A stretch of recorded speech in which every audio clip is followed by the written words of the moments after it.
All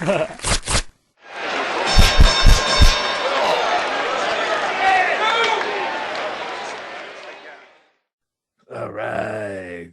This episode of Fight Stories is brought to you by Absolute Nature CBD, bringing you the finest and all natural, all organic CBD oil and CBD oil products. Go to absolutenaturecbd.com, plug in the promo code Goon Squad, get yourself a 40% discount. Who's better than that, baby?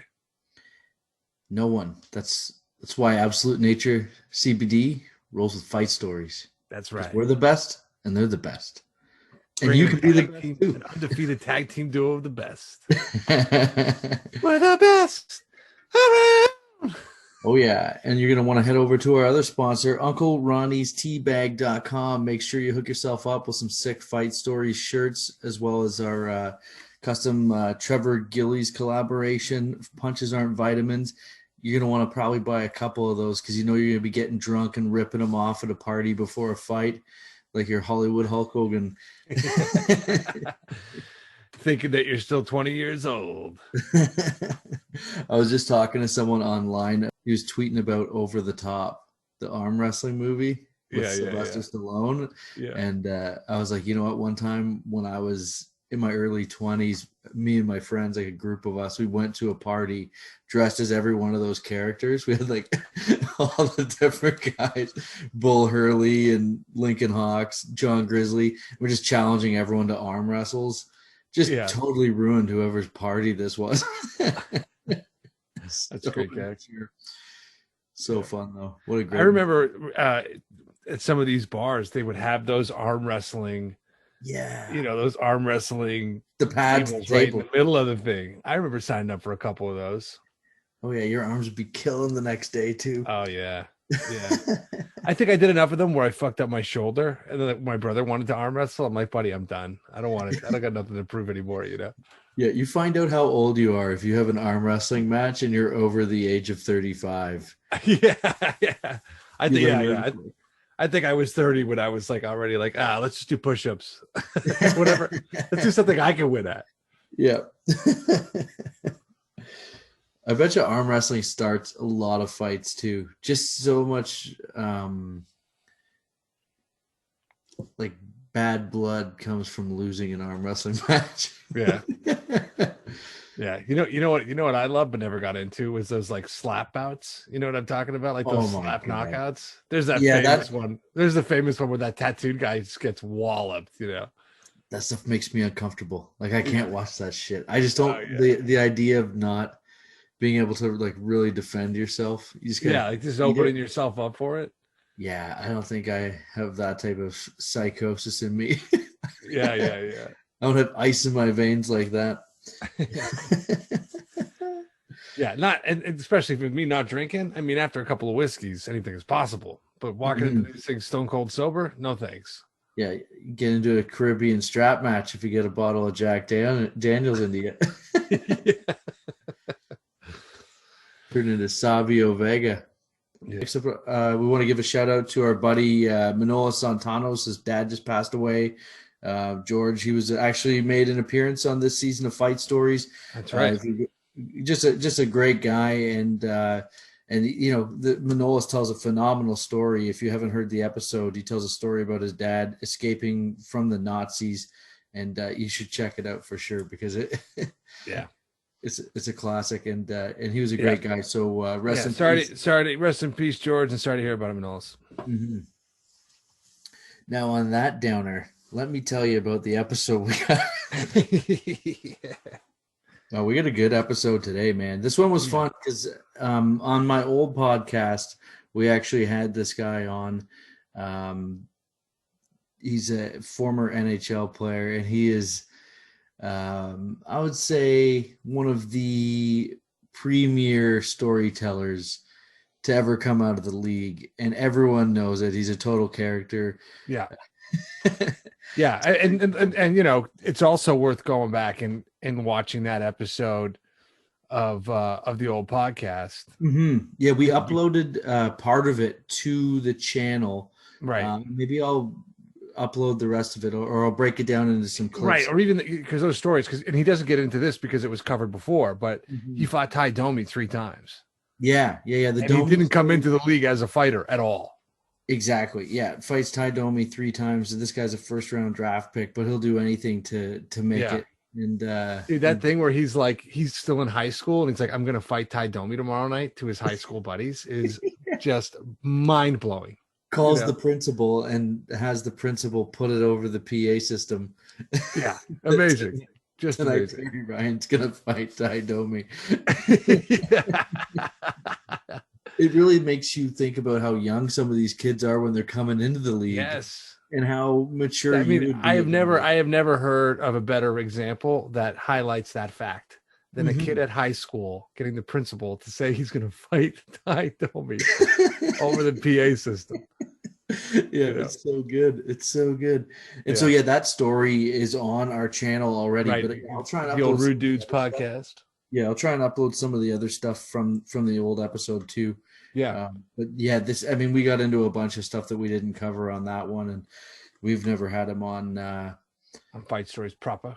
But he and I did a little tour last year with Fight Stories when you weren't there, but right. We went. Yeah, you guys did a couple live ones. And it was fun. And Manolis was with us, actually. Manolis was with us for those.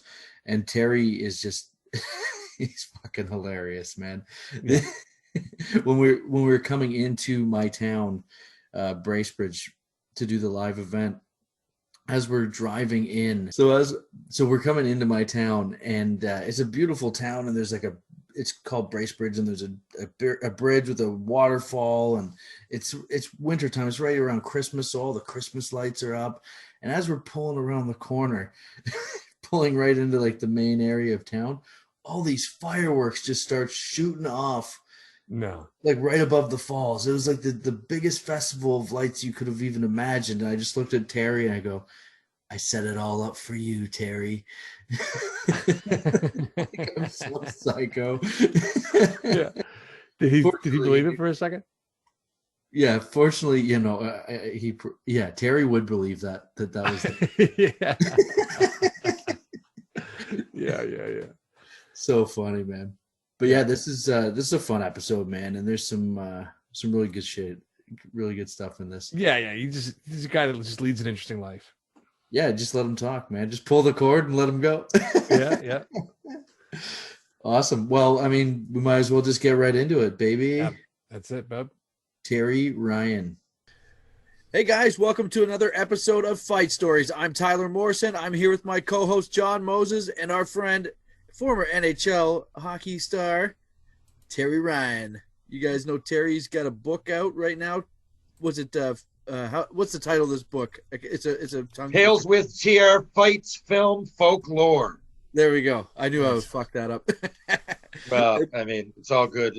I don't expect you to recall the title so much as when I sent one to you, by the way. Absorb it and let me know what you think. Yeah, I'm looking forward to it. Awesome. And this is the follow-up to your original book, which was a bestseller in Canada, right? Yeah, the first one was Tales of a First Round Nothing, and that sold real well. And to be honest with you, it was a learning experience. Right from day one, it was a learning experience. I did English and folklore in Memorial University, and I can't recall, but I found out I was going to have a book published like when I was almost done my degree, and I had a few options, so I went that way. So I figured, folklore is a lot of telling stories amongst other things, but it helped for my first book in that sense. And then the English courses really helped with how I was going to write it. So I wanted to do it myself. So that's kind of how the first one came to be. But I didn't know anything about, I didn't know much about writing, but I wanted to find my style, which I think I did. But then it was all the selling of the book and the promoting it and all that stuff, which was fortunate that social media was really coming into its own. But still, there's still things that I'm learning about how the biz works and everything else. But things like Tyler having me on your podcast there a couple of years ago when I was in Toronto at the peak of it, went on Spittin' Chicklets a few times, Sportsnet, TSN, the NHL, Sirius XM with Mick Kern. So, if I didn't have friends in these places, I know that it probably wouldn't have sold as well. So, I mean, point being, the first one, I think it was a 4 or 5 time bestseller, but it had 3 or 4 little spurts because of, And the you other go thing on these is, things, you get a spike, right? totally. And the other thing is, as what I noticed, little things that you wouldn't think you'd notice, but hockey is gaining a lot of fans now. People are like that are traditionalists like myself. And what is a traditionalist? I love some of the new rules. Some I don't like. I think right now when we say that, we're putting it, what we mean is fighting, right? When people say, I'm a hockey traditionalist. Well, I guess, did you like the Rover? Did you like Cyclone Taylor? No, So I like straight sticks. yeah, I know, right? I love straight sticks. I love goalies not wearing masks. Yeah. No, it's really what we're talking about is the physical element. So Right. I mean, I see it. I'm still playing senior with people that, I've come back from playing junior and pro, meaning that I see the way the game is played now with players that are playing away. So I feel I've played in all these different eras. And, I love the rough stuff. Like I say in the book, I'm from Newfoundland where we like contact and contact hockey. And I played in the Western League in the era that I played pro.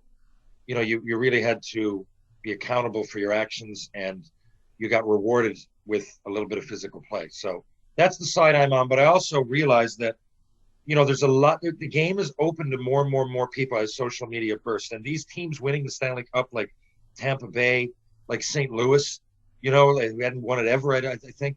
So like that really opened the game up. And whether there's a lot I don't like about Twitter, the main thing being Twitter specifically, but social media you can say, but Twitter specifically for me is these people having voices that don't really watch at all. And everybody has a voice. But on the other side of that is that it's opened up to a lot more people. So in the time that my book came out, all these things were happening in the hockey world. I actually, there was a high school in St. Louis, if you can believe it, that bought the only school that I sold to. And that's how I remember it was in St. Louis. And they bought like 50 copies of my book, whatever. So cool. You could really see, and that would have happened, right? Especially before the And that was after they won the cup, when like people were a little hockey crazy there. That was when they were going on a run. It was they hadn't won yet. It was the year before. Oh, cool. Tarasenko was coming into his own. It was a girl. I'd never be able to track it down. I feel like Trump. Oh yeah. Generally, people said this. A bunch of people were saying that they bought my book in Tampa. No, I'm telling you, she was a real nice lady, and she called and said that she'd heard me on a podcast talk about St. Louis, whatever, and we got talking, and that's how that went. So a female teacher heard you on probably a hockey podcast. She probably I think it was Jamie Allison. Yeah, exactly. Jamie Allison has one down there. Kimball's on it sometimes. I forget. There's so many that I go on, but I believe she or they were listening to that. And so there you go. Those platforms wouldn't have been available. Podcasts as well. Like now, how many podcasts are there? Even in 2014, when the book came out, I mean, I'm sure there were a few. I remember listening to Joe Rogan and Bill Burr back then, but not really many hockey. But, that really burst open. So, and having played in all these places, I played, if you can say one thing about being a suitcase in hockey, is that all those teams supported me. And my book, the first one, didn't just talk about the NHL, nor does this one. I kind of represent everything from senior hockey to junior to, I played in, I think, every league in North America, reputable league, including up like and the down the Atlantic mountain. Coast. Yeah. So that, when it comes to selling books, and at least interest in books, really plays a big role, because all the teams I played for virtually had a night where they sold my book. Tri-City flew me down. I sold like 300 in one night. So those kind of things really that I didn't see happening, I didn't realize. So now it's a different battle. The new one came out. Of course, I know that those who did like my first one would probably be interested in this. It's the same kind of flavor, although I get really specific with the fighting and everything, because I think I'll get into that in a second, actually. But now with COVID, it's not like I can fly around. I used to go maybe drop the puck at games, come up, Tyler, with you last November, sold a bunch doing the podcasts and comedy nights that we did. And I would do that kind of here and there all over. And if 2 months went by and I hadn't, I'd call maybe ahead and set up maybe a public speech or something. There was just a way that I was learning to attack it. And now, being here in Newfoundland, most of it's online. And, hitting places that I played senior hockey in, like Clarenville and Gander and Grand Falls. Still It's just a different. I'm not complaining. It's great that you get to tour anything. Like you got. It's really, really similar, guys, to what you're doing. Right? Absolutely. Like, it's finding a new way to attack an old, I won't say problem, but obstacle. Well, it's amazing how people can get like our comedy albums online, but very few will like buy them compared to if you go do a stand-up show and kill and you're in the room and they can come up and talk to you. They're buying it because they like you. You know? Yeah, exactly. It's a lot more to do with that than... Well, and that's why, and not to cut you off, but that's why, Tyler, I really appreciate those gigs, because for me, it's like Jim Cuddy says, right? Like, he's like, yeah, the business isn't often fair to you, meaning I believe the music and the deal that I signed, like Standard, he looked at it. I don't want to talk numbers out loud here, but like, if you get in, if you're an author or you're a musician, and I guess if you're a comedian, the odds are often stacked against you, right? So he's like, I can tour and, I can tour my songs and do concerts, and you guys, maybe you get those opportunities because you're out there and people see it. So for me, I need to piggyback something, which you did for me. Public speaking, that's why that helps. That's why I tried stand-up comedy in the first place. I'm really only telling stories. When I say I go out and do public speaking and MC some things, I'm doing the exact same thing I do when it's quote-unquote stand-up comedy. I'm really only telling stories. I'm not doing what you guys do. But that gives me a platform, and I always notice it once you're in there and doing it. That's how I sell books. So to get back to what I was talking about earlier, in 2015 and 16, and the ball started rolling. That's what I realized I had to do. And so, did the book sell a lot? Yes, but it's because I put a lot of time and effort into it. Interesting. Sorry, I just wanted to circle back. Did you say you played at a place called Clamville? Clarenville. Oh, that's a great fucking. You know what? Someone's going to listen to this, and there's going to be more than one person call it Clamville from here on. Yeah, imagine it goes Clamville moving forward. It's like Craft Hockeyville. Yeah. Clarenville, for those out there with a curious mind, is about. You keep it. Clarenville is off the highway in Newfoundland, maybe an hour and a half, 2 hours outside of St. John's. But if you go just a little bit further, you're in Bonavista, where Michael Ryder and Adam Pardy. Michael Ryder, Stanley Cup champ. Adam Pardy, 6-year NHLer. That's where they're from. Bonavista's tiny, but it's unbelievable the hockey players they turn out. I'm not mentioning the guys playing major, junior, in college, Matthew and Mitchell Bragg, and Michael's brother, Danny. Jesus, they just a tiny town that they love hockey, and figured I'd mention that. So I go to Claremont, and Trinity Bay is around there, and we do a lot of filming there. If you ever see a typical Newfoundland, here's one, Maudie. I worked on a movie, Maudie, a few years ago with Ethan Hawke and Sally Hopkins, and I worked with them. I was working fucking locations, okay? They were on it, but I did get to talk to Ethan, and I took him downtown and stuff. But no, I had nothing to do with it other than working on the crew on that one. But we shot it out in Trinity. People like that. It was Digby, Nova Scotia in the movie, but all the producers and everything were here, and we set it up. So that's where that was done. I'll be back. This is what we'll do. I'll come back and tell you some more acting stories. Let's get on some fight stuff, because you're about to read in this book. It's also an ode to the tough guys. So there's some stuff that maybe even you haven't thought about, but we can touch on that if you want. Well, sure. How about this? You asked me the question you were going to ask me. Yeah. No. Okay. So a lot of people who've maybe heard your other podcasts and stuff, they probably heard the Ty Domi stuff. But what I want to know is, like, early on, when did you first really start dropping the mitts? Because you were a pretty good hockey player. You're a top draft pick. What got you fighting early on? What was your first? My question is, what type of student were you in public school? But we should probably honestly, go. I had to defend myself. I had to defend myself for one day a week. If you we did these standardized tests, and if you finished near the top in the top 1 or 2% in your field, you'll go. So one day a week, I went to this thing called the enrichment program, and I was in there for like creative writing and stuff. I didn't like the talent. People found out. I got beat up for that a little bit, though, and I skipped a grade, and I was bigger than most people in the grade I skipped. I was in. So that also no point. And I'm an only child. I was the best player on the team in soccer. I was real good. And then the other thing, real good at soccer and baseball. We won the Atlantics in both of those. Mount Pearl was a real sports town, still is. So there was enough reasons. I was always defending myself. I was in no means a bully. That really bothered me, bullies, but I would pick fights with bullies.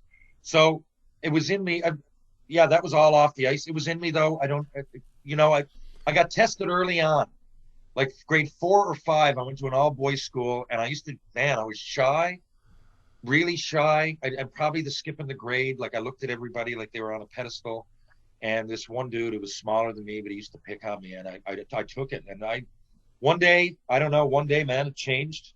I remember knocking him in the face, St. Bon's it was. I remember hitting him, and he didn't want to hit me back. And then I was just like, what's the worst that can happen? And I realized that taking a punch wasn't as bad as it seems. Now, I'm not saying any of this is good or people should, but for me, this worked. For me, like Chris Rock has a bit about, sometimes bullies are good. They keep you in line.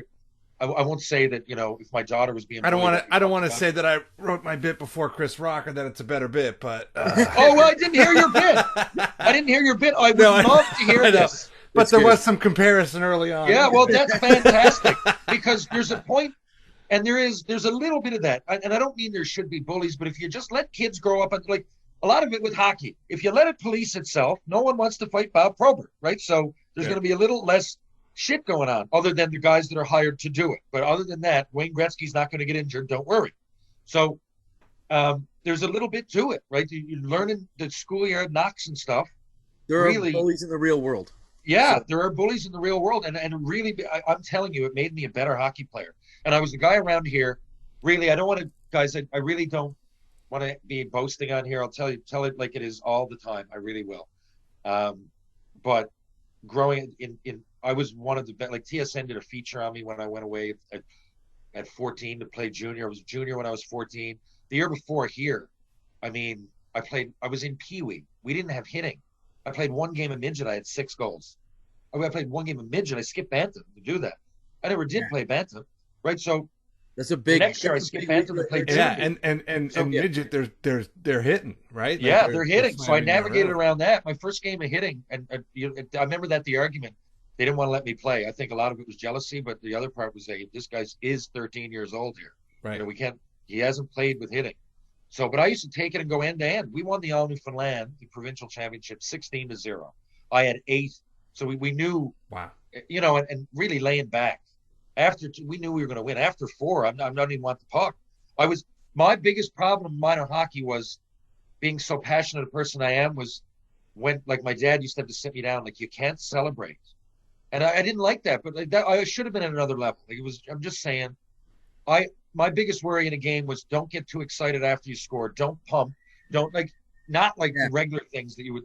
So I had to get the fuck out of here, but I didn't know where I was going to go. But I was a type 2. There was a couple of close games. We only had 10-minute periods. So there's a couple of close games. I remember St. John's tied us 1-1, and it was on my birthday, and I was held scoreless. I will show you after this. It was a headline in the paper. Terry Ryan held scoreless. Blades upset. We were upset with a tie. So, but I remember that game.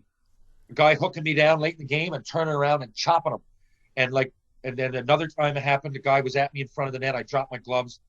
So I had, like Dad would say, like, that's not good sportsmanship. But he's like, if you harness that energy the right way at the right time, it's going to help you.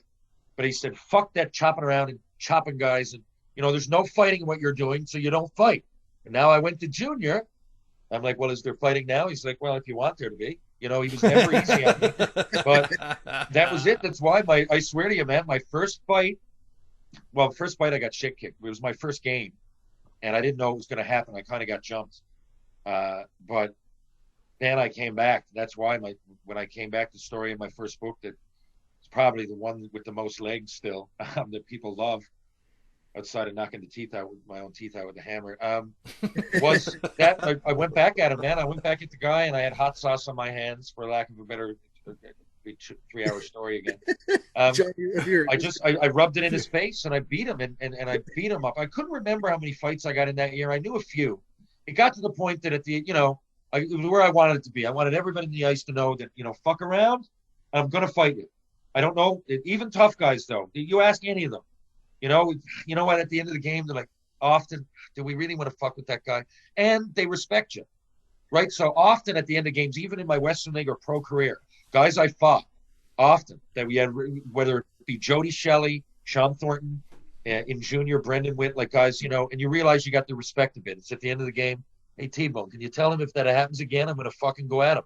You're right. Now, I don't expect you to get in the way because he just ran the goalie, right? But I like that because that means you're getting a bit of respect out there. Right. So that started to happen towards my end of my 14-year-old year, man, playing junior. But I look back at elite prospects because Hockey DB doesn't have it. So I never did see my stats from that year. I couldn't remember what they were. But elite prospects got it. Someone turned me on to it a few months ago. And I went, holy shit, I had like 220 minutes as a 14-year-old. I knew I got some fights, but if you told me 5, I would believe it. If you told me 15, I would believe it. But, and then I, Tri-City a few years ago, they picked the top 30 players ever, and they flew me down for like one night to drop the puck and everything like I told you about. And on the thing, it said, he came in at 16 and at 23 fights. I didn't realize that. I was just always doing it. And I didn't realize it was as big of a game. But once I realized that I could take a punch, I don't want to say that I was tough because that's so subjective. A lot of people just didn't drop their gloves. I'm sure they were tough, right? I'm sure they were. They were big. And, don't tell me if Corey Cross is 6'7", didn't drop his gloves. He's not tough. He just didn't do it much, which, I will never get either. But I was too far the other way. And every time something like that, I can blame it on others, but I don't. But other people I've seen articles, they used them to fight. Not in junior and shit, they didn't, man. They did not. They had to tie me down. They would be like, don't. When it got to Michel Therrien, that's different. I never had to be told. But I would be out there. If Wade Belak was going all over the ice and terrorizing it, and a lot of the tough guys would wait, and it's fine, but I didn't like waiting. It was too much anxiety. And I'm like, Wade's out there doing it. Someone got to do it now. Guys, I didn't even like, I wouldn't want the puck because my mind is somewhere different. Now let me do it, prove it now. Then I would be at total ease. Okay. You were wired kind of like Terry O'Reilly, kind of like Wendell Clark. That's the way I was wired. So it was going to happen. And yeah, that's a great comparison. And even if I swear to you, I just knew the way the game worked. Like, I'm not like it walking down the street now. Like if I don't know, you've been in places. I was a couple of years ago in Chicago, bar fight. But I don't just want to jump into it. I'm like, well, someone might have a knife. Like senses come about it. It's just that when I knew that it was part of it, and point being, if I saw someone run the goalie, I didn't want to do it so much to hurt them. Like I wasn't thinking, you know what, he's going to get a face broken. But if I beat them and 20,000 people see it, or 5,000 in junior, 6, if they see it, then we get the momentum. My team knows that I stuck up for myself and the goalie, and they know it all. And they know I'll do it again and again and again. And that's the message that I wanted out there. Hey, if I cut you over the eye, bonus. But I didn't do it. So that's why, like, I wasn't a big guy to hit in open ice. People can talk about this, and I do in my book. If you want to talk about, concussions, if that's the reason that you want to take fighting out, well, if safety's the issue, then we got to start talking about the open ice hits. And like I've often said, people go, well, Scott Stevens did that. Brendan Witt did it. I know, because they were really tough guys, and they're very rare. A guy, that's why you really had to keep your eyes open out there for him. But I mean, there was a red line. I could argue one against the other. All kinds of new and old. Yeah, he was there. We had to get rid of him. We had to pay attention for that. With Chris Pronger or Junior Brent Sopel, you had to watch for this shit. Dion Phaneuf's tinge went out. But now I just find if there's no repercussions, now you're starting to see people be able to hit the goalie. No one goes in to fight him. If someone gets lit up in the middle of the ice, well, I know it's the only time people say, well, it was a fair hit. I know, but it's hard to tell. When someone gets lit up at center ice going through, I was always under the assumption, go in and fight him, because now I know it might never. How do I know? So we look at it now. You can argue it for sometimes. Bob McKenzie's talking about it for 4 days. No one knows whether it was clean or not.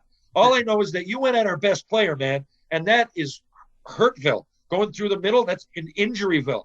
Fucking hit a guy and go, and I know, and that's how I got my concussions. I had 4 of them, post-concussion syndrome, and all of them happened that way. I would go out and fight people before Brendan Witt. I remember it. Like, I got hit so hard in Tacoma in my first game in the Western League. by a guy, Vaclav Varada. And he fucking, boom! And I didn't know who this guy was. The European draft had just started, and the boys told me, and they're like, oh, and I'm like, oh shit, I didn't even know who to look out for. And they're like, now you got to start looking out for who's out there. Brendan Witt had a reputation as the toughest guy in the league. I was 16. I don't even remember much about it. I just remember I grabbed him and thought, like, just keep your, I'm not saying that he even affected him, but if you do that enough, people like that think twice before coming through the middleman and popping you with your head down. Well, how many times do people go at Lucic to do it? Not much. It might happen, but it's going to happen less to him than everybody else, isn't it? Right? Yeah. Or Ryan Reeves or whatever. So, and I noticed that. And, you know, the 4-time, and maybe I got used to not being hit like it, and that's why I left myself susceptible. Once I couldn't do anything about it. Once was a complete accident. It was actually coming through on the power play breakout and running into my own player. But again, I'd rather take a punch in the head than even that, because your head snaps. There's a whole science behind it. So all these people, I you know, that are voicing their opinions that they want fighting to be gone. I'm just saying, in a way, it takes, not in a way, in a big way, that might not be seen to the naked eye of the new fan, but those fights are preventing that other shit from happening. And if we take the fights out, I know the aesthetics might not be pleasing to a new age fan, but I mean, neither is a baseball brawl where people are cheap shotting each other. People say, well, the fighting's in hockey, not the other sports. Actually, the other thing is, which I point out in the book, it's not. It's a penalty. I can't go out there and fight. Wait, is there cross-checking in hockey? No, it's a penalty. Can I chop someone over the head? No, it's a penalty. Well, what's fighting? Okay, so what we're talking about is not that there's fighting in hockey, is it making a steeper penalty? Now, the more we penalize it and the more we take it out, now, let's look at the science. Everything I've read, and I tried to do research for this book. Normally it's just stories. Tried to do some research for a little bit of it, the fights part. Well, everything I see is that the concussions are going up. If the rate of head injuries, I don't care about other injuries. If the rate of head injuries, and the other injuries are going up too, but that could be just people didn't report them as much. But, if you're laid out, you can't skate. Dad's like, he's like, everybody from my era says they might have had concussions, but they never had to report them. No, they didn't have what I had. They didn't walk around, fall into the TV and puke while they were walking. You would know it. And all that shit went up with the more equipment we started using, the faster the game went. I get it. Okay, solution might be make the ice bigger. I always used to say, I don't want to name people, but like if someone's out there only to fight, and I respect them all in the era that they did it, but if you're arguing against the stage fighting and the goon, I don't even like that word, but if you are, there's all kinds of players like me that would still be playing it, but you wouldn't be able to catch us. I don't mean that I'm fast, but like if the ice was a little bit bigger, I think for someone that could not skate, and there are lots of them out there playing pro and lots did, it would probably make the odds of them, each inch that they have to skate more, it would expose them. But there'd still be fighting. There'd just be more talented players doing it. I just think that we're not seeing the forest through we are. I mean, when I say we, I mean a lot of people aren't seeing the forest through the trees. I'm also not saying we got to be out there bashing each other's brains out. And there's going to be less anyway because it's a different society now. In many ways, fighting is past society by, or society is past fighting by, not the other way around. But like what I'll get back to is there's fighting in every sport, isn't there? When I see it happen in baseball, someone charges the mound, you're getting cleats on the neck, it's anybody. All you're going to do is see someone on the other team with another color on, and you just start wailing away, right? Same thing in football, except your knuckles on helmets. We're looking last year, someone got suspended. It was embarrassing. They're in there kicking each other and spitting. I mean, come on. Fighting, at least in hockey, right? Let's be serious. Let's talk about it, spade to spade. When it happens, everybody moves back, including the officials, to let it happen fairly. It's still penalized. Now, I think if you gave someone 3 games, still, if Connor McDavid gets hit dirty, there's going to be a fight. So it's never going to be gone, right? This is it's just a utopian wish for those new agers that don't see what's coming. But it's never going to be gone. There's fighting in every sport. It's just cheaper. Especially if you're passionate about it and you get into the playoffs and and for the new age fan, anytime I see a fight, it's still not nobody's sitting in their seat. You know what I mean? Nobody's sitting in their seat turning their nose up like, oh, this is not for us. Everybody's like, yeah. You know what I mean? And it's a big reason that we got an audience down there. People look beyond that. Like, you know how many people I know in the States and love, and players I played with, even fans in Tri-City that don't love it. They're just, that love the actual, like Tri-City, for example, anywhere. People I talked to there, because I did a bit of research for the book. I asked people when I was down there last year. A lot of those fans didn't love fighting, but they loved the uniqueness of hockey in that we can do it, like with at a more frequent level, with more respect being given to it. Like, it's a real unique thing. I hear it in comedy all the time. I was listening to Bill Burr's stand up the other day, and he was talking about, you can go out there and, you should have that in every sport. Someone pisses you off.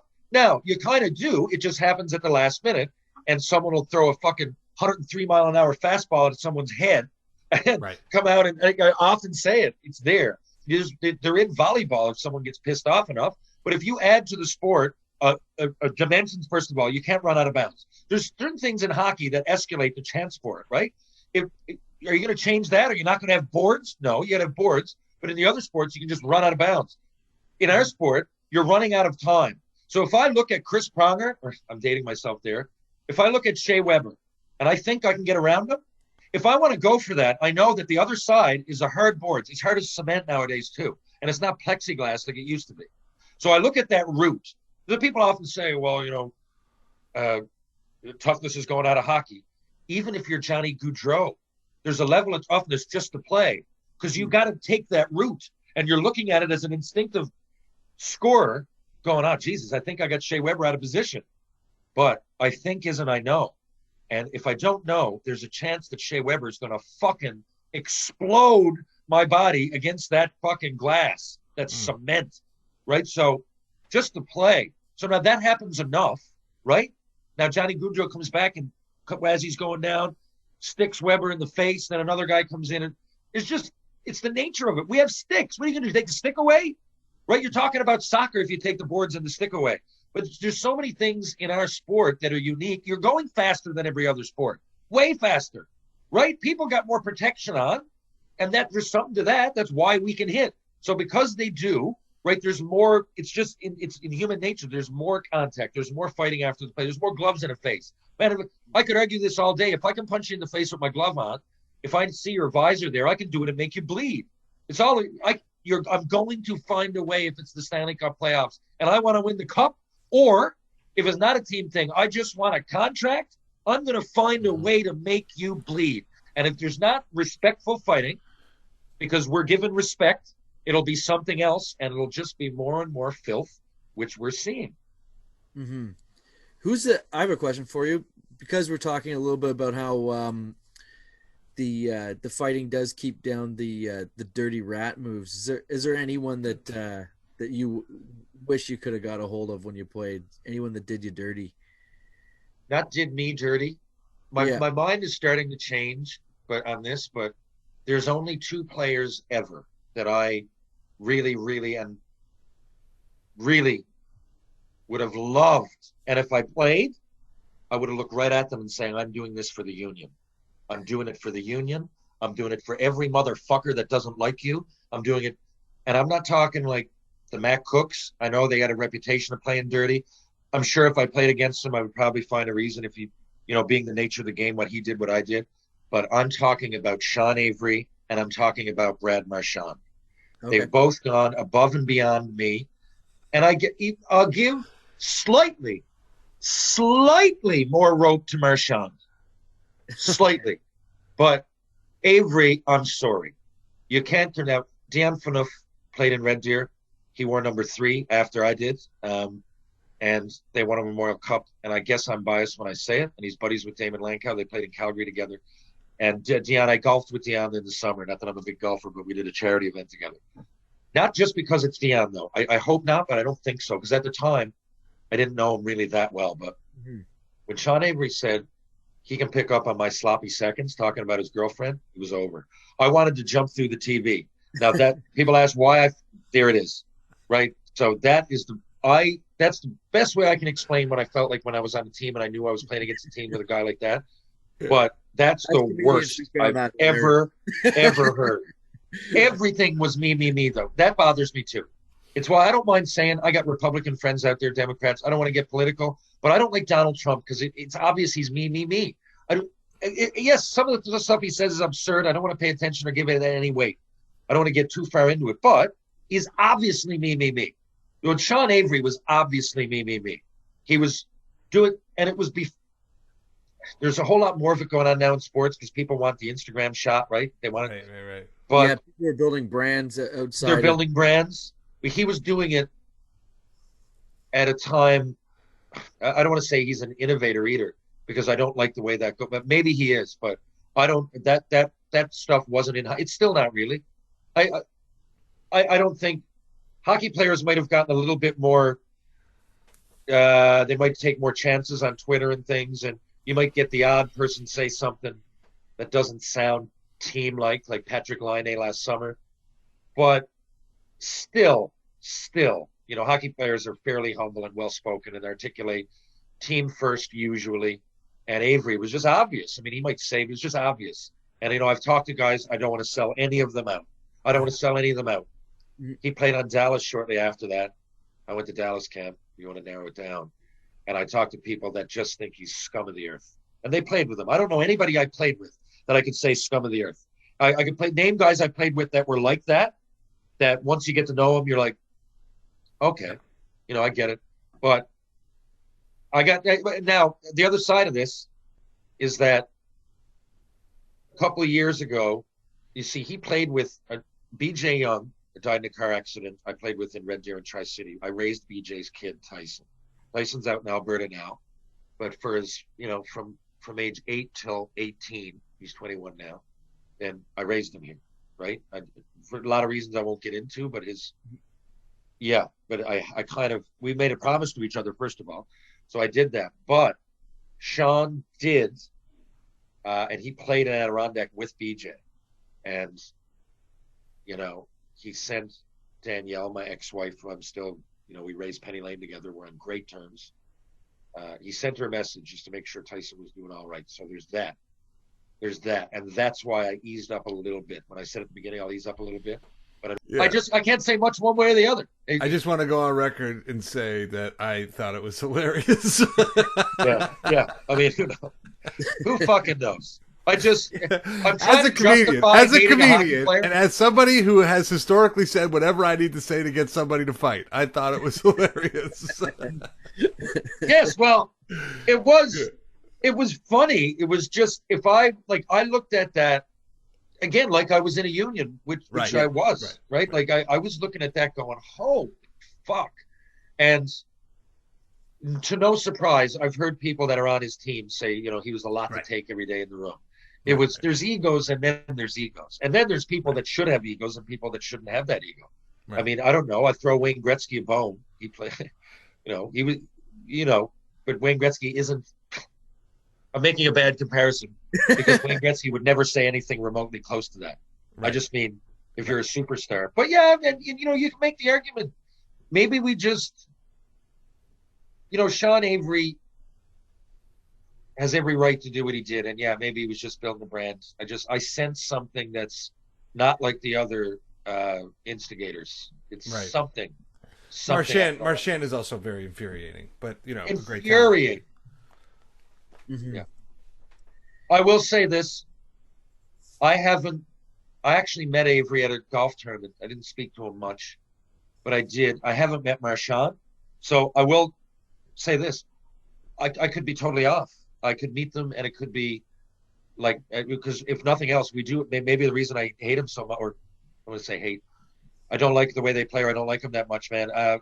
We have a lot of parallels, obviously. You play hockey, you're in the room, you got to get the guys going, you stick up for your teammates. There's a whole lot of parallels between me and those players I just mentioned. So maybe the fact that they have to go to those lengths pisses me off.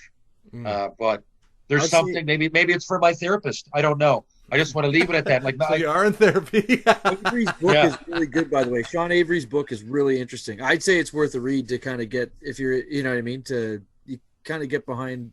Fuck that. Sean Avery but he didn't write it. He doesn't read Avery's book. Again, it might be, but he didn't write it. He had a ghostwriter write it. He can say whatever. There you go. Doesn't have a And degree then in also, folklore. I was you're not going to gonna ask you that convince me earlier, on a but you book, man. obviously wrote the book. I mean, you went to school Yeah. for folklore and all that stuff. So, Oh yeah, I mean, and I'm not comparing. You know, no Yeah. one's really going to check mine. Like, I'm sure he got paid a lot more to put it out, and like he went and got a professional, you know, and I think he might appear that he says what he wants to say. I disagree. I don't want to say. I really do try to tell it the way it is. I put it in there the way, you know, I call my buddies. Like, and I'm not trying to gain anything from it, nor I'm not trying to brand it, or I guess technically in a way I am, but I think everything that comes out of his mouth, there's a formula and there's an agenda behind it. And it might seem like, oh, he'll say whatever, but there's probably a lot he doesn't say. He just picks out the things that will sound great. If he sounds like he wants to say, he can say whatever. I haven't read the book. I haven't. I'll be surprised if the guy can put a sentence together. Maybe he did read it. Or maybe he wrote it. I could be wrong. Look it up. Let's see. I just think it's an entertaining read.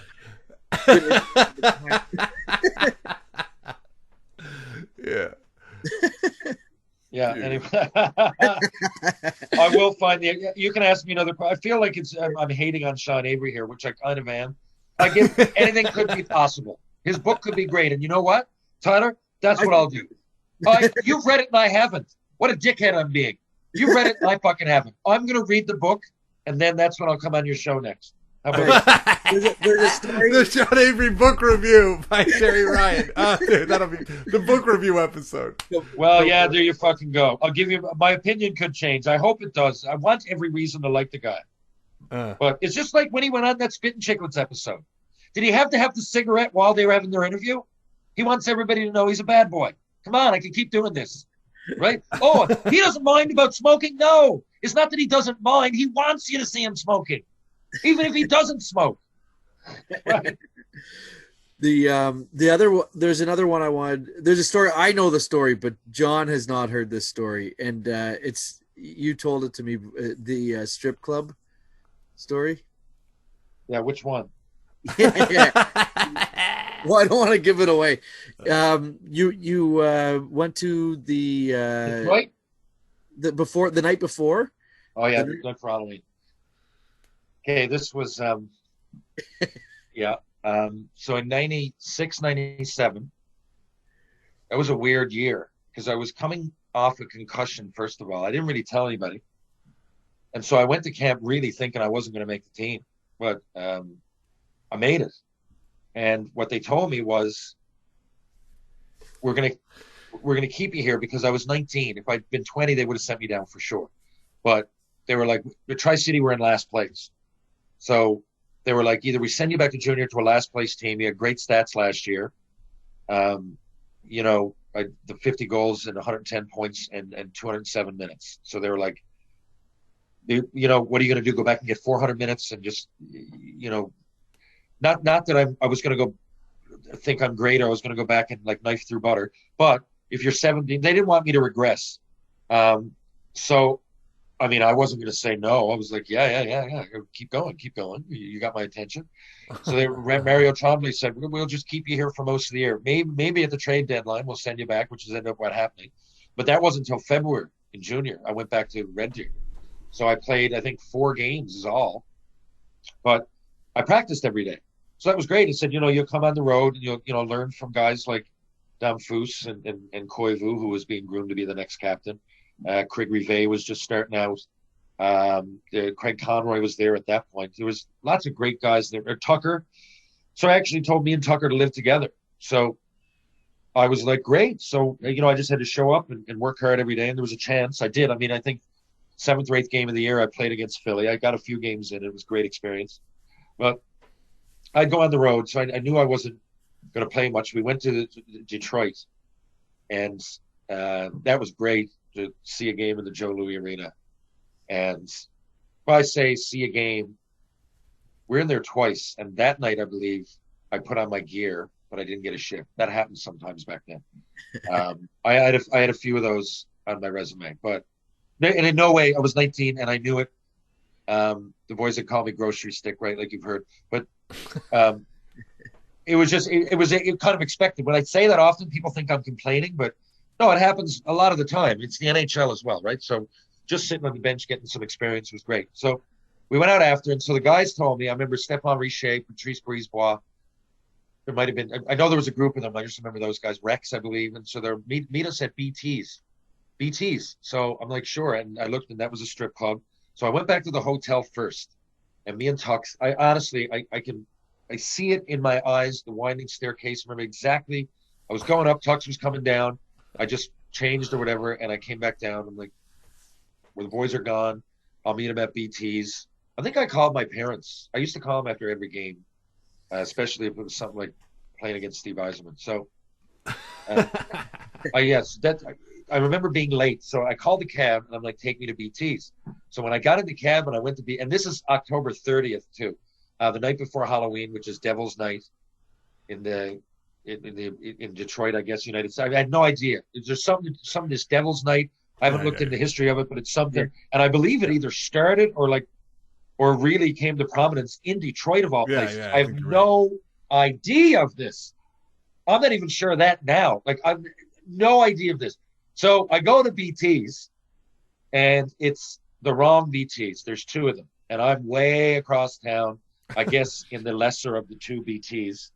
In the opinion of the players of the team. So I swear. So this girl comes over, and it's, again, they're all dressed in their Halloween outfits, and I just got my like suit minus the tie. I put on a mock neck. So I'm in there, and she goes, "Hi, I'm Barbie." She's dressed like Barbie. I said, "Well, I'm Ken. We should get talking." So, being Barbie and Ken, for those that don't know, the couple. So she's like, "Yeah, I get off in like 5 minutes." And so I come back. I said something about getting off as well. I'm like, "Well, you get off with me too," or something stupid like that. Anyway, she came over, and I told her, and she's like, "Oh, I love what are you doing here?" And I'd always drop that first. I'm like, "Oh, I play pro hockey."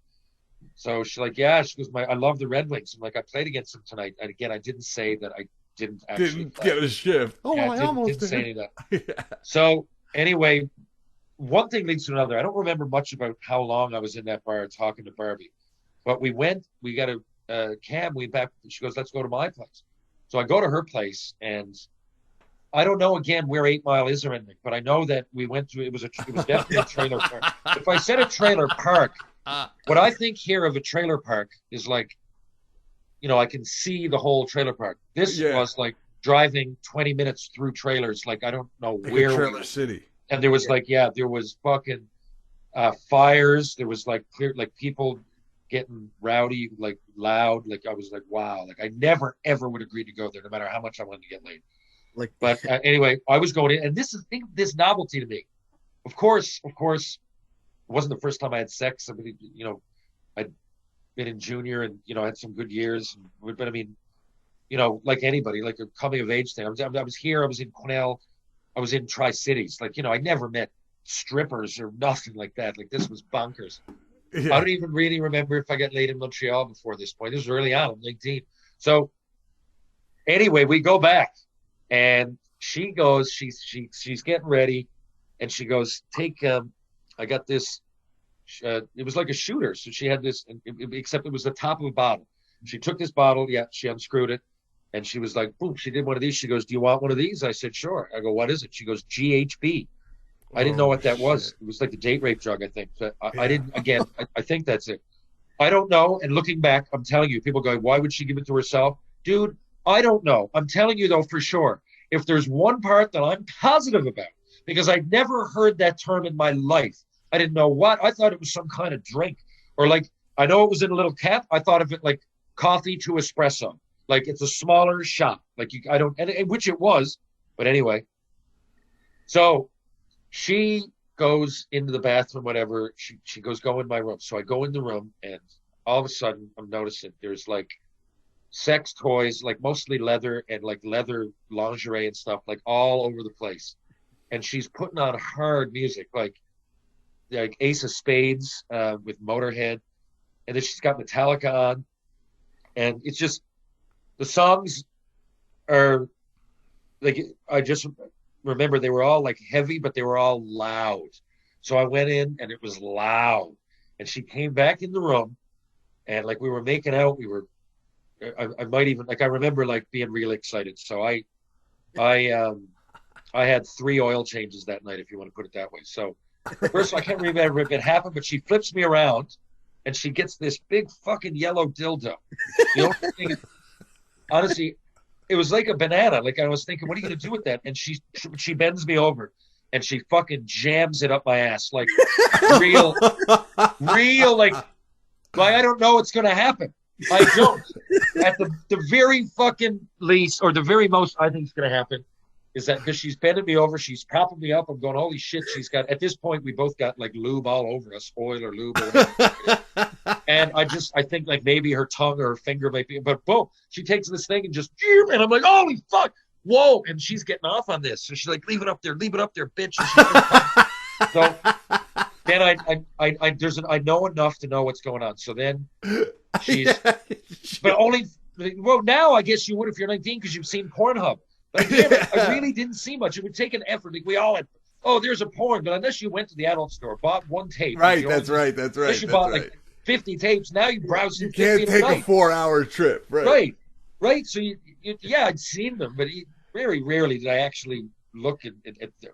Or if I'd seen them, there was a plot. It was a Pizza Boy or something. This was rough sex, to say the very, very least. This was rough sex. So she flipped over and she's like, hit me. And she's like, hit me harder. I'm hitting her. And then she's got this like little slap board on the side of the, clearly like how many guys have been here pleasing her this way? I don't know, looking back. So I grab it. It's like a little ping pong paddle. Yeah. or ping pong paddle. Anyway, kind of like that. And anyway, she's like, hit me hard. So then I'm just going, boom, boom. I'm backhanded her. I can't hit this girl hard enough.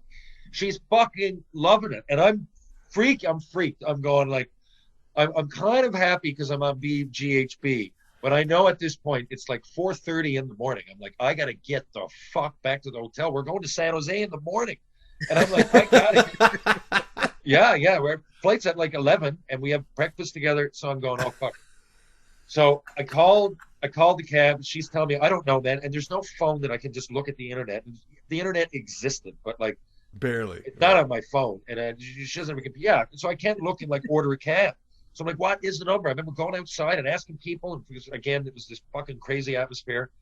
And I'm not getting there. So it took like an hour and a half, whatever. Finally, all that shit happens. It was that kind of sex for like 2 or 3 hours, which blew me away. But even time seemed to slow down. Again, I'm on a drug that I don't even know it's a drug. So, and the thing is, I was so naive because I explained all this when I got back. So I went back. I get back to the fucking hotel in San Jose. Or, sorry, in Detroit. We're on our way to San Jose. So some people are already been down at breakfast. Like leaders on the team and everything. I'm going, oh, fuck. And Mario Tremblay's there, the coach. Rolly Melanson, the goalie coach. Steve Schutt, Yvonne Cormier. The few of them, I'm going, oh, Jesus, right? And I know. I come back, and I don't know what time it was, guys. The sun was up. 6, 7. You're still in the same clothes, the same suit from the night before. And I'd never, other than weed and hash, I'd never done any drugs or anything. Not that I ever, in pro hockey, I didn't really get into it. But right. Like, let's just say now, I know how it feels to be up till 6 in the morning. I did not know that, like, we'd have parties. And I'm not saying, growing up in Newfoundland, my first beer was, I put Vaseline and pepper on my face to get in the bar, look like stubble when I was 13. But never really went, and, drinking with the guys, but never to that level. So I get in, it's fucking light out. Anxiety, kill a fucking elephant, man. And so I don't know. I'm panicking. I'm looking around. So I'm just going to tell everybody right away. And Turner Stevenson was there, and I'm coming in the doorway. He's like, dude, get the fuck, go up to your room, like shower, and I'm like, no, I got to tell people. And like, I just, oh no. Yeah. Tell people. So it's like the guy that cheats on his wife and just freaks out at the last minute and ruins everything. And she never would have found out anyway. So anyway, I did though. I went up to the room and I came down. And fucking, I went right in. The boys they had a breakfast buffet set up, and they were sitting at the bar kind of thing. And I just went in and explained everything. I didn't even know what GHB was, man. I thought that was like saying it's a whiskey shot. I didn't know. So I was like, that's what happened. I said, I know you guys. And I said, first of all, I know I'm not playing, right? Like, because the game ended. There's no injuries. you told me I wasn't playing, so I know I'm not playing. I got to go there. Shuddy, bag skate me all you want. And they acted really mad. But these guys played on the fucking Habs in the 70s. Like I'm talking to the choir here, right? I don't know that. So I'm like, man, I said like, and I'm thinking like, oh my God, I've never stayed up this late. Like I can't believe what's going on. Yeah. So you're so goofy. Right. And the thing is like, and it was totally plausible because like it was true. The boys were there. So anyway, but they acted like I was going to be in such fucking shit. So they were like, well, we don't know. We might send you down. I'm like, oh my God, all that money that I blew getting. So I'm going to get sent down now and miss out on 3 months in the NHL's pay. And fucking, not that I was thinking about it, but like really at the time I didn't think about money much, but it hit home then. Like I'm going to have to explain to my parents this because, you know, I'm a straight shooter. I would have definitely told them. I'm like, I'm going to have to tell everybody what happened. This is why I get sent down from the Habs because I went back to a fucking dirty, rotten stripper's fucking house on Devil's Night, did GHB till 6 in the fucking morning. Like, what am I doing? Like, you got butt raped. So they got on the bus, man. And then I can't remember what happened, but at some point everybody started laughing. And they were like, go to the front of the bus and tell that story. So for those who hadn't heard it yet.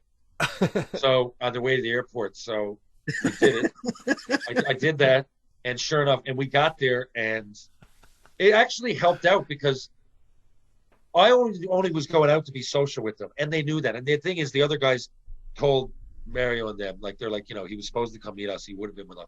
But after at least then I had a story, right? Because then we went to San Jose and I got skated and everything. And I remember then we went, I was just more vocal with the guys. I was nervous. Might not seem like it now, but I didn't really talk much.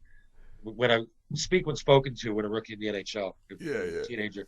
So it just actually became something that, you know, a story to tell. And then we all went out to dinner, and they were telling the waiters and everything they got a real kick out of it. To the point I remember, because they gave me a little pig.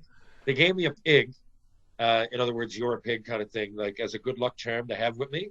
Yeah. And I ended up getting a big Yoda because I was into Star Wars a little bit. So we went, and the boys bought me. I can't remember if I bought it or they did, but a big Yoda to turn my fortune, and finally I'd get into a game. So I had it, honestly, a big Yoda doll next to my stall in Montreal for the next 2 or 3 months. They'll all remember that, I'm sure they will. But they were, you know, that happens. But I don't mind even saying it. That kind of shit happens sometimes too. It's why you got to. There's a fine line between, man. I won't mention it, but Teddy Purcell played, you know, a little bit after me. Just retired a couple years ago, but you know, kind of same thing. Like he's kind of a bridge between my generation and this one, but. Same thing. He's like, you know, a couple of guys that were on Tampa when he was there came in early and they never came out. They just brought their video games and everything. And, you know, there's got to be something in the middle. I won't say to anybody that you should be out doing GHB with strippers till fucking 6 in the morning. But yeah, to go out with the guys for beers and stuff, especially for the meals and everything, I hope it's kind of going the way to the dodo bird, but there are instances the way you see. I mean, the Stanley Cup parades and everything. I just mean like the night before not to get shit-faced, but have a beer or two with the boys. If you got a few nights off, maybe go out and try to get laid here and there. You know, that's not a bad word, right? There's single guys. You're in your 20s. Have a little bit of fun. Camaraderie is built. Camaraderie, man. No, Terry, I hate to tell you this. That wasn't the strip club story I wanted you to tell. Totally different strip club story. You didn't have to tell anyone you got fucked in the ass with the dildo. Wow. And I gotta take off soon. We're glad it happened. The story we gotta wrap with Terry, the animal. Frank the animal. Okay. Frank the animal. This is the one that John needs to hear. Okay. I'll go after that because I got to pick my daughter up from school. I got to go downstairs. Talk to you all day. No, watch math. Yeah. So we were in Philadelphia. Now fast forward a couple of years. That year went by, the 19-year-old year. I went back to Red Deer at the end of that year. And the next year was my first year. 97, 98 ended up being my first year in the American League. And I had 34 fights that year. 34 majors when I look back. I never remember getting one major that. I say 34 fights. I want to be factual, but it was. Were you still bagging goals in the AHL? I had 21 that year. Yeah, I was rookie of the year for our conference. Okay. Yeah. So, and again, that's largely why I wanted out. I'm like, and you know, 34. That started to be, I don't know that I would have had that many, but it started to be getting the Mike Therrien tap to go do it. And I felt that was an insult, first of all, because I know when to fight, especially coming from a guy that didn't do it. But that's kind of was the beginning of the end. But, you know, and get into my new book, everything about Michel Therrien wasn't bad either. There was some good stuff. Put that in there. But yeah, I got a lot of fights, man. So my first year, I mean, I had that cup of coffee on the Habs when I'm 19, right? So then to go to I knew I was going to go to the A the next year, but I also know I'm first round fucking pick. So I went there. Jose Theodore's down there with me, a few more. Like Eric Belanger was on our team that spent the next 10 years in the NHL for Minnesota and LA the most, I think. Again, I was rookie of the year ahead of him. Donald McLean, Stefan Robida, Johnny DeLille, Eric Hood, Matt Higgins, Aaron Asham, all the guys are there, right? Like so, and I played some playoff games in Freddie, I think the year before. You know, Darcy Tucker, Craig Conroy. Oh God, there's just so many great players. Valerie Bure. And if I'm hanging with these guys, then that's kind of why I wanted out. But anyway, so that first year, yeah, that happened. So the next year I was up 98, 99. I started the year in Montreal. But after the second game, I don't know, it was Brunet or someone like that was hurt, and I knew I was going down. But when I got down, I had to meet the team in Philadelphia. So we got there, and it was the only game I think the players voted me captain. Michel Therrien took that away. It was the only game I remember wearing the captain. So I got down, and, you know, I'd just been sent down, rookie of the year before, building off that, but I didn't have a great relationship with Therrien, and it soured after this particular game. But anyway, I remember Sylvain Blouin was on our team. Sly Blouin's a tough guy. So the night before this, you see, we went out. I get sent down, and my buddies Brian Boucher and Damon Lankow were in Philly. Brian was playing for the Phantoms. Now he's commentator on NBC Sports, I think. And he had a great career, but he was up and down in the show at that point. He's on Philadelphia Phantoms. Damon Lankow's on the Philadelphia Flyers. We all got drafted in the first round together in '95, all from Tri-City. So we're good buddies. You don't go through something like that without, you know, having something in common the rest of your life, you know. So we're there early. The boys come out to meet me. So we're at this bar, man. And honestly, our team, we went out for a bite to eat. So like I said, a steak and everything. And we went to the strip club. Honestly, it was on the way to the hotel. I'm not even a big strip club guy. I'm not trying to be cool. The way I looked at it, especially in Montreal, I'm like, why in the world would we go to a strip club and pay money? I'm 19. I'm a fairly looking guy. At least I'm in shape. I play for the Montreal Canadiens. And like maybe in 50 years, but you know, what are we talking about?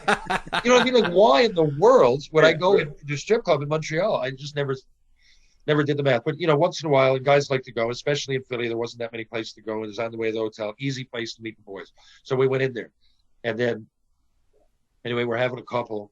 And I think Bush sent over one of them, this girl, for a lap dance. So anyway, and they're kind of laughing or whatever. So she dances for me. Again, in my life, I know it might sound silly, but in my life, I haven't had a dozen of them. I've gone to strip clubs. I'm not saying I don't try to leave with the real thing. I'm not saying, I don't go out and try to be with girls. I'm just, even in Newfoundland, you know, you got George Street right there. Why go to the Cotton Club and spend $1,000? Right. But anyway, I get this lap dance. I'm like, I remember, and it was different rules in the States. Canada, you can pretty much do anything. In Montreal, oh my God.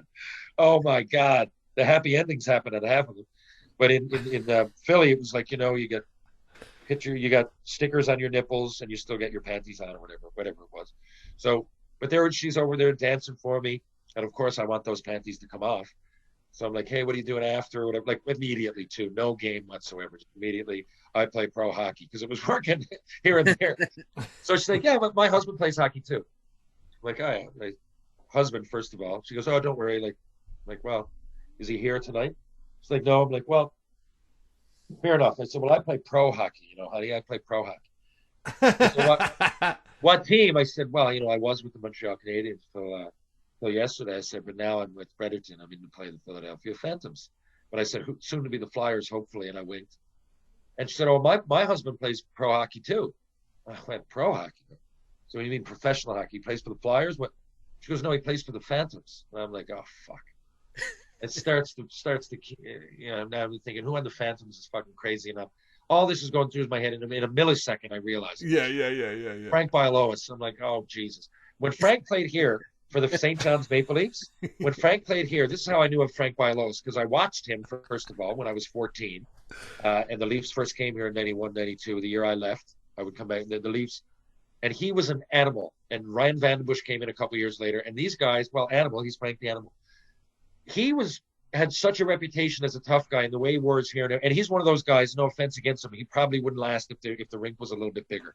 He's pure meat and potatoes, tough man. He stripped himself on more than one occasion. Not one night for novelty. He was stripping a stripper at the Cotton Club, Frank Bialowas, on Ladies' Night. So yeah, this is true. No word of a lie. More than one occasion in St. John, many more than one occasion in St. John's. So I know While that anyway. playing hockey, he was yeah. Oh yeah. Yes. Like with official like fucking dance and all that shit.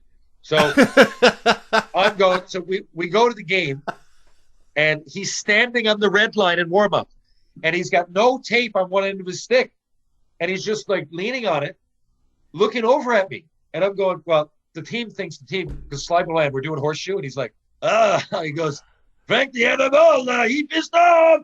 He really mad. And I'm going, I know he's really fucking mad. He's mad at me. Anyway, Michel Therrien, he doesn't warm up, guys. He doesn't do anything. He just sits there with his stick untaped, leaning on it, staring into our end. So I'm going, holy fuck. So I come in after the warm up, and Michel Therrien knows. He's like, he's going to go somebody. And I'm going, he's going Sly, obviously. And, like, first of all, I got a bit of an ego because I just get sent down. But second of all, in many situations, I'd like to jump in there. But this is clearly a guy who's paid. He's a paid gun to come in and mow somebody down now. And I'm going, Sly, like you're, for lack of a better word, goon. I hate saying it. These guys can obviously skate. I hate the word goon. But Sly was definitely our toughest representative. He's there to fight. The only reason he's on our team is to fight. Okay. So I'm going Sly Bluette. We had Dave Morissette as well, but Dave was hurt. So I'm sure we had more. We had Aaron Asham, we had Darcy Harris, but I'm just saying, if there's one person on the bench to fight Frank Bialowas, it's Sly. So I'm coming up going, you're going to fight him, right? And he's just staring at me. And I'm going, I don't remember. I don't think Sly said no or anything, but a few shifts went by and he didn't. And then Mike started getting upset. Then Michel is getting every hit that Frank makes. I haven't been out there against him. Therrien is not realizing what goes on. He doesn't realize this. He just thinks someone got to fight him. So I don't remember if he gave me the tap in this particular situation, but I knew it was time, and I wanted to do it for myself because I started thinking, he's fighting me. He wants to fight me anyway. I'm probably going to end up doing it. So fuck it. And this one's on YouTube. A lot of people have said, no, you didn't. Yes, I did. So I just went on the ice. I started it. I went out there and I went right after him because I'm like, this got to end. Like, I just don't want the anxiety. I want the anxiety gone. So we fought over by his bench. I got a couple in. I couldn't believe I was fighting Frank Bialowas. His punches really, really were heavy. But he never hit me on the temple or the jaw. I didn't go straight down. I got some in, and then when the reps came over, I realized, enough for his. The Philadelphia was going crazy because the Animal was fighting, but our team didn't lose much momentum because at least I stood up to him. I like that too. I didn't mind fighting those kind of guys because you don't really have to win, right? Right. You have to just do respect of them. So anyway, we went to the box and he played the tough guy role for a second, and I don't know how I brought it up. If I said sorry or whatever about the night before, but he just says, yeah, man, it's no big deal at all. He goes, I know. He goes, you think I don't fucking know? He goes, just a bit of a laugh. He said, just no one fights me at home, man. I got to get these fans going. That's the way he said it. And I realized, I'm like, there's the Animal, and then there's this dude that's a pretty funny character that I wish I got to talk to a little bit more. Like, I wish I was on his team. And I did. I saw him here and there after that for a beer, but never really got into it. Then I found out he was from Saskatchewan. And he played here. We do have a lot in common and know a lot of people. I'd love to talk to him again at some point. But on that particular evening, it went down that way. And sure enough, like I told you, like we started, you usually get respect, right? Yeah. I can't remember, but we played them quite a bit, like 6-8 times a year. And after that, I just remember it being Wink. Hey, how you doing, Frankie? Not that I wouldn't fight him anymore. It's a job. Because often you get to see these people and the cape comes off, right? When you realize that they're just human. It's like anything. It's like meeting Ethan Hawke or whatever it might be. But when you actually got to fight them, there's this level of anxiety that comes with it. So that's another thing that I'm glad that I played the way I did, at least amongst my peers now. I don't really care what a 20-year-old thinks of me. But the guys that I played with, I mean, you want respect, right? And you want to look back and say, at least I give it my all. And the players I played against, I didn't dirty them, but, I played hard. And that's the reputation I wanted. I think that's the reputation I got for the most part. Right on, man. Well, listen, thanks again, Terry. We really appreciate you doing the episode, and obviously really looking forward to your book, guys. You tell them where they can get it, Terry. Well, you can get it online. You should be able to get it in most Indigo stores, being here in Newfoundland. That's Chapters and Coles. If you want a personalized copy, order it from me specifically. My Instagram is Terry Ryan 2020, and my Twitter is Terry Ryan 20, or Facebook, whatever. Like, track me down that way. I'll sign one, send it out, and basically just pay the shipping.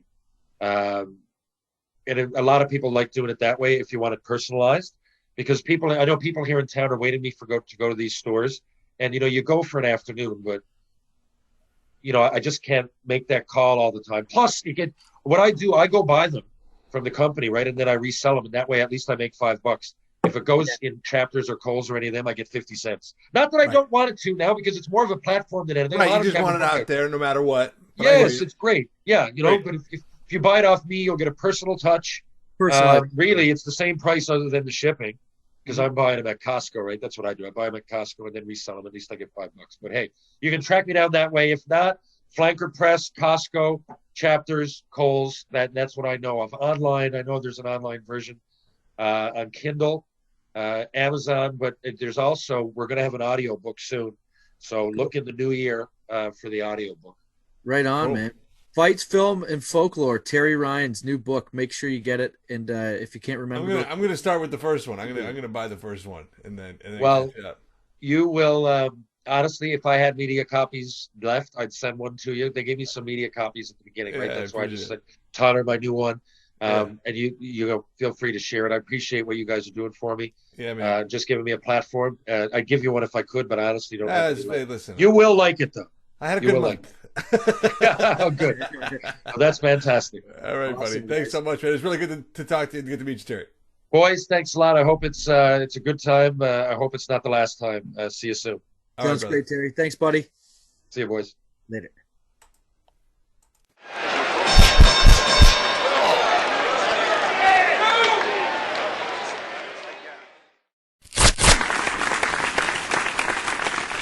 Ha